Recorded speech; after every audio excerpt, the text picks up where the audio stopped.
En esta presentación analizaremos uno de los temas más interesantes de la psicología cognitiva, que es la rama de la psicología que se concentra en el estudio de procesos mentales superiores. Básicamente, la psicología cognitiva trabaja con pensamiento, lenguaje, memoria, resolución de problemas, conocimiento, razonamiento y juicio. En este caso, vamos a empezar por definir lo que es pensamiento.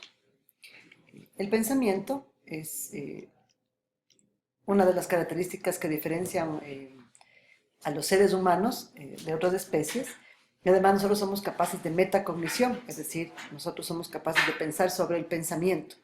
Nosotros podemos analizar el proceso mismo de pensar. El pensamiento para la psicología está definido como la manipulación de representaciones mentales de la información. Nosotros sabemos en psicología que las personas no piensan de manera abstracta, o sea, siempre requerimos de alguna forma concreta que adquiere este pensamiento. Puede ser una imagen visual, un sonido, un dato, etc. Las personas entonces hacemos una representación de esa cosa súper abstracta y lo ponemos de alguna forma en que podamos generalmente verla. Por ejemplo, cuando te piden que pienses en algo, generalmente es una imagen visual, o ves la palabra, o tienes una experiencia. Por eso es tan importante en el pensamiento el proceso de imágenes mentales, ¿sí? Esa es una de las... Nosotros tendemos a explorar el mundo en nuestras imágenes mentales de la misma manera en que exploramos el mundo físico. Otra cosa interesante que estudia la psicología cognitiva es cómo las personas formamos conceptos. Nosotros tenemos conceptos que nos ayudan a categorizar el mundo. Los conceptos son básicamente categorías en las que ordenamos las cosas. Un concepto es, por ejemplo, decir niño, podemos decir específicamente qué características tiene y qué lo distingue y lo diferencia de otros seres vivos, ¿no? Otro proceso interesante es cómo las personas llegamos a resolver problemas. Y dentro de este proceso de decisión y resolución de problemas, en psicología cognitiva se estudian los más básicos, que son el algoritmo y los heurísticos. Los algoritmos son reglas que, si se aplican de forma apropiada, garantizan resolución de un problema. Podemos aplicar el algoritmo, aunque incluso cuando no lo entendemos. Por ejemplo, el algoritmo que ustedes tienen ahí, tú simplemente puedes seguir la fórmula y si tienes un poco de idea de matemática, puedes resolver el problema. En cambio, lo malo de los algoritmos, no lo malo, pero su limitación es que muy pocos de los problemas reales pueden seguir la misma regla para ser resueltos. La mayoría de los problemas en el mundo real nosotros los resolvemos a través de heurísticos. Los heurísticos son estrategias de pensamiento que nos pueden llevar a resolver un problema o tomar una decisión, pero no siempre son infalibles, o sea, nos pueden llevar a error. Y en la vida real lo más probable es que nos lleven a error. Les voy a contar un par de ejemplos.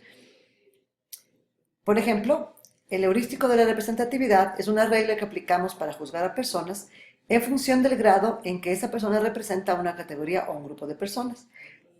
Una heurística de representatividad sería un estereotipo. Por ejemplo, si es que yo pienso que los negros son, los blancos son, los costeños son, estoy haciendo justamente una regla para juzgar a una persona en base al grupo racial o al género al que pertenece. Sabemos que es evidentemente injusto, pero es una forma súper rápida que tenemos de juzgar a las personas. Otro ejemplo de heurístico es el de disponibilidad. Juzgamos la posibilidad de un suceso en base a qué tan cerca está de nuestra posibilidad de recordarlo, como que si está arriba en la estantería, ¿no? Las cosas que más fácilmente recordamos son las cosas que creemos más probables, y eso no siempre es así. El ejemplo que suelen poner todos los textos es el miedo que tenemos a volar en avión. Y muy pocas personas tienen miedo a andar en auto, no es más, no, yo no conozco, no se he reportado fobias a andar en auto, y si hay fobias a volar, cuando volar es mucho más seguro que andar en automóvil. Entonces, ¿y por qué tenemos tanto miedo a volar? Algunas personas, porque ahí está más disponible las imágenes de accidentes aéreos que de accidentes de automóvil. Otro heurístico, el de la familiaridad, en el que los elementos familiares se consideran como mejores. Por ejemplo, tanto ver una marca de un producto, eh, aunque no la hayamos probado siquiera, solo con verla nos parece mejor. Esto es lo que se llama en psicología social el efecto Sahong. una repetida exposición a un estímulo hace que lo prefiramos, aunque ni siquiera tengamos un argumento lógico para hacerlo. Un tema importante de la psicología cognitiva es el proceso de resolución de problemas. La resolución de problemas depende mucho de cómo esté estructurado este problema. Hay problemas bien definidos y problemas mal definidos. Como ustedes pueden ver el concepto, los problemas mal definidos son los más comunes porque no todos los problemas de la vida real son tan claros como un problema bien definido, y la información para resolverlo no siempre es obvia. No importa qué tipo de problema estemos enfrentando, en psicología cognitiva se estima que las personas suelen seguir estos 3 pasos. La preparación, donde entienden y diagnostican el problema, la producción de soluciones y el juicio, donde se evalúan esas soluciones. Veamos un poco en la preparación, esta comprensión y diagnóstico del problema. Hay tipos de problemas. Como ustedes pueden ver aquí, hay varios tipos de problemas. Por ejemplo, el texto habla de los problemas de ordenación, problemas de estructura, problemas de transformación. Y obviamente todos son diferentes y requieren diferentes habilidades de la persona. Pensemos en problemas de ordenación. ¿Qué exigen estos problemas? Recombinar elementos de una forma que satisfaga cierto criterio, ¿sí? Un crucigrama es un ejemplo de un problema de ordenación o distribución. En un problema de inducción de estructura, que estoy mencionando aquí en la diapositiva, la persona tiene que identificar relaciones entre los elementos presentados y construir una nueva relación. Por ejemplo, las series, donde las personas tienen que pensar cuál es el número que sigue a, es una manera de averiguar si la persona puede inducir la estructura que está detrás de la serie. Y también tenemos problemas de transformación, donde hay un estado inicial, un estado meta y un método para pasar del estado inicial al estado meta. No importa cuál sea el tipo de problema, la etapa de preparación es fundamental porque nos permite desarrollar la representación cognitiva y comprenderla, asimilarla. Hay personas que dividen el problema en subpartes, hay personas que descartan información no esencial, que son pasos importantísimos en la posibilidad de resolver un problema. Otra parte muy importante en las etapas son la generación de soluciones. Cuando un problema es simple, podemos tener soluciones rápidamente en la memoria a corto plazo, pero la mayor parte de problemas no son tan simples y no se pueden resolver con un ensayo-error. Lo más probable es que nosotros hagamos lo que se llama un heurístico de análisis de medios y fines, que lo que haces es pruebas repetidas para ver si alcanzamos el estado deseado y lo que tienes actualmente. Entonces, lo que hace la persona es hacer una prueba para ir acercándose a la meta deseada. Y es un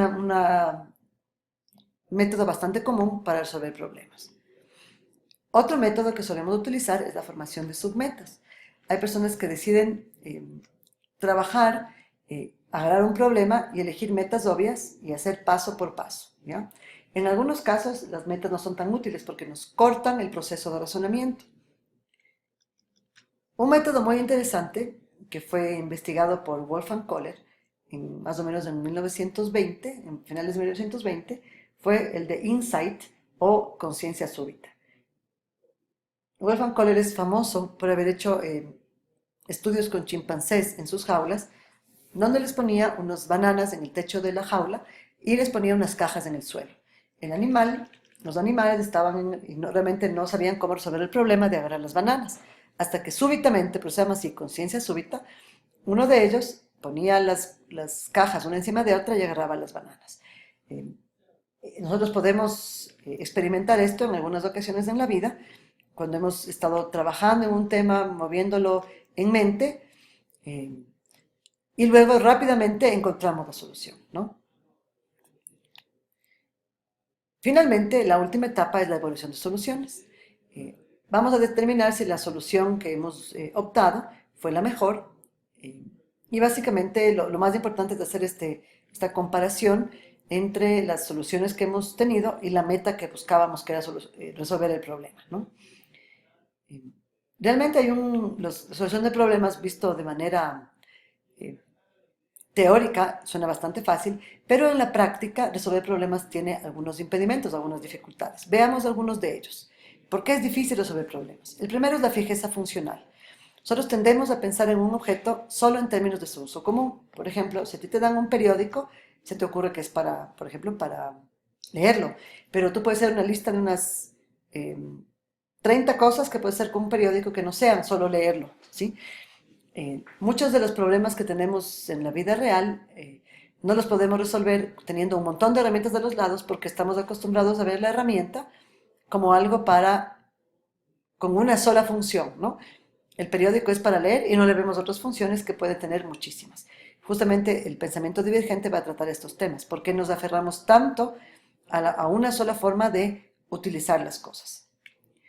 Otra de las dificultades que tenemos para resolver problemas es el esquema mental. Un esquema mental es persistir en un viejo patrón de resolución de problemas, aunque este patrón no haya sido exitoso en el pasado. Las personas tendemos a utilizar viejos patrones de pensamiento, incluso cuando no son útiles, y básicamente cometemos errores porque aplicamos la misma medida más de una vez. Otro de los temas que estudia la psicología cognitiva es cómo llegamos a tener mayor creatividad. ¿Cómo podemos hacer que las personas tengan ideas originales o resuelvan problemas de forma novedosa? Justamente aquí, la creatividad es casi sinónimo de pensamiento divergente. La capacidad para generar respuestas inusuales, pero apropiadas a un problema o interrogante. En cambio, el pensamiento convergente produce respuestas muy lógicas y basadas en los conocimientos, pero que no suelen salirse de lo estipulado. Con pensamiento convergente a veces es muy complicado resolver problemas complejos. Con eso les he dado una visión muy rápida de dos temas principales que son pensamiento y resolución de problemas.